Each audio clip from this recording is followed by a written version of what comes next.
Why should the viewers watch Talking It Out Theater Festival? One, it goes for such an important cause. Half the proceeds go to a mental health charity for mental health awareness, which is very important in combating the stigma. But also importantly, it's important to support the arts. For theater right now, during the pandemic, stages are closed. So many of these actors, what they do for a living, they haven't had a chance to perform on stage and do what they're trained to do. And this Zoom play festival, we originally thought we might be able to have it in person when I first was accepted, but of course it's for March, it's better to be online.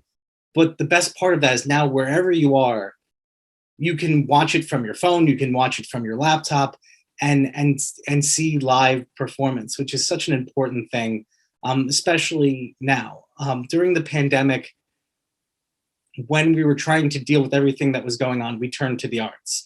We turned to it for comfort, we turned to it for escape, and to these talented actors that Anthony assembled, the talented playwrights that are getting to tell their stories, if you have the opportunity, I highly, highly, highly recommend. I'm not going to say must go because I don't know your life and your schedule, but I strongly, strongly, strongly recommend you check it out. It'll be an incredible experience. Hi, my name is Stephen Hayet.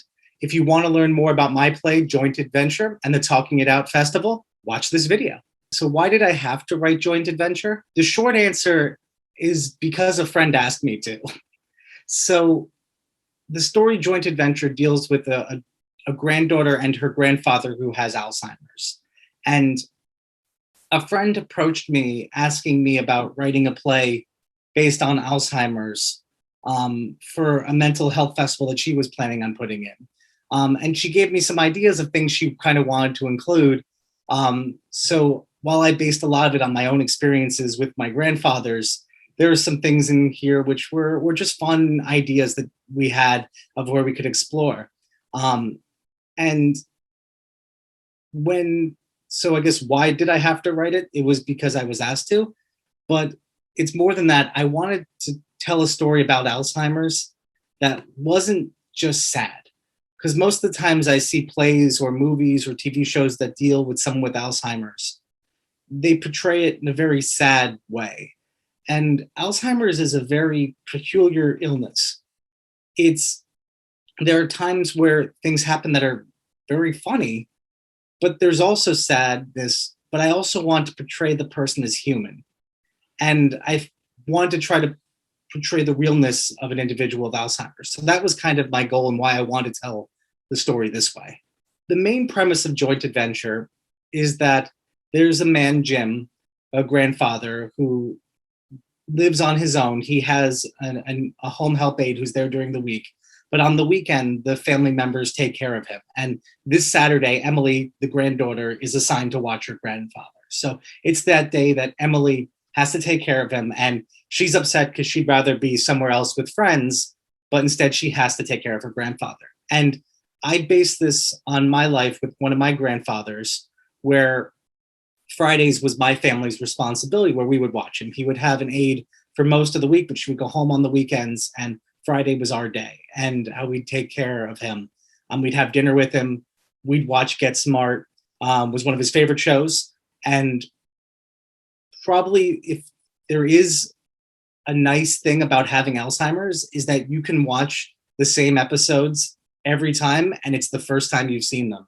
So I've probably seen the first season of Get Smart probably 20 or 30 times, but my grandpa would laugh hysterically at the episodes every time because it was just like he's seeing it for the first time. He knew he loved Get Smart, but he didn't remember what happened week to week, and he would love it.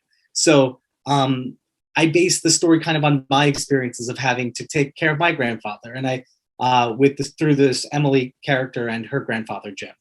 What do I want the audience to get out of this play? I want them to get out of the humanity of having Alzheimer's. And, well, I guess when people get older and they start to deteriorate physically and mentally, I've seen amongst friends and other family members that they often get viewed as a burden, not a person. There's someone that needs to be taken care of, but they're not the person that they were. And I want to still capture that humanity. Um, Emily goes to take care of her grandpa, and this is a chore that she has to do when she first arrives. And throughout the story, I want to build upon the connection that she had. Um, my grandfather, one of my grandfathers who had Alzheimer, was married to my grandma, the Broadway dancer. And during their life, she was always the alpha, this very vivacious spirit. And my grandpa was more of the quiet scene partner. And then when she passed away when I was in college, and when my grandpa was living on his own, actually, while we were taking care of him those Fridays, were some of the most honest and heart to heart conversations I had with him. And I got to actually spend time with him, just the two of us. So I wanted to capture the humanity. I also wanted to acknowledge some of uh, the ridiculously funny, sad, funny moments that come with Alzheimer's. I'm not going to tell you some of the things that happen in the play. Some of them are based on true stories of things that have happened. Some I took some leeway with. But a true story from my life is my sister's 10 years younger than me. And I remember once she's playing chess with my grandfather who has Alzheimer's. And we thought teaching him how to play, but then we realized he's beating her. My dad comes up to me and says, I've never seen your grandfather play chess in all 50 years I've been alive. So his short-term memory is not great, but for some reason he still remembers the rules of chess, which he hasn't played in decades and a half a century, well enough to beat someone else at it, which I found kind of hysterical and kind of in a funny way of the mind is just fascinating and how it works. So I wanted to try to capture some of that as well. The thing I'm really excited about seeing this festival is hearing all the other playwrights' stories. I got to record a podcast recently and see all of them face to face, which is great. Another fun thing about Zoom is that even though we're all scattered throughout the world, being able to see face to face and talk to each other, it was great. And hearing each playwright's different perspectives and approaches to different issues.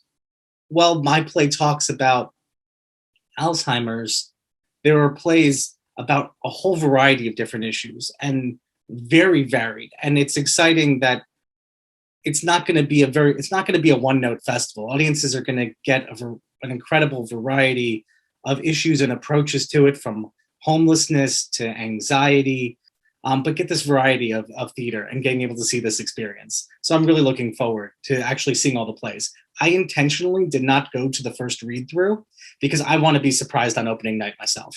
Theater is very cool in that it's created, it's in the moment, and then it's gone.